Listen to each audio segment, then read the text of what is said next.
Geldt van hekelcomputers goedemorgen. Nou, dat is gewoon een virus op de computer. Het virus stiet ook wel bekend als het KLPD of het Buma-Stemra-virus. Mensen rinnen het virus op als ze haar programma's net bij de tijd hebben en dan op een besmette site komen. Vorige week kregen wij een melding van een man uit Dokkum. Die had melding niet bij u, bij de politie. En die had zijn computer ter reparatie aanbrengen bij een bedrijf in Dokkum. Hij vertelde u dat hij pornografische beelden kreeg. Waarop kinderporno is aanbeeld wie. En hij op een link drukken moest en vervolgens dan €100 moest betalen.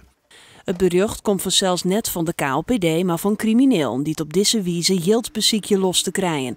Computerzaak Heco Computers in Dokkum had in de Aroene man al enkele tientallen slachtoffers onder doorgaan. Je de ene die ieder mij bekend heeft van dat een virus opzet.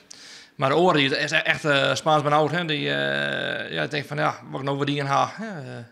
Illegaal download, kinderporno's en dat soort dingen. Die wil echt allemaal wat dingen waar ha. En ben ik wel gevallen inderdaad. Die gaan gewoon echt dat zo snel mogelijk naar een tankstation rijden om te betalen. De politie had nog geen idee wat er achter de hek zit. Gelukkig genoeg is het virus te bestrijden. Als je weer sluit de computer hier om, dus dan doe er een opstartcd in van een bepaald virusscanner.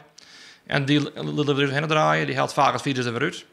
En als we de virus eruit halen, dan staat de computer weer op in een gewoon normale Windows-mode.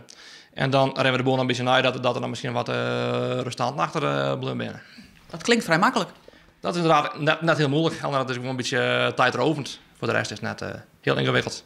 Het advies is om programma's als JavaScript up-to-date te houden en bij twijfel te scannen op de site waarschuwingsdienst.nl.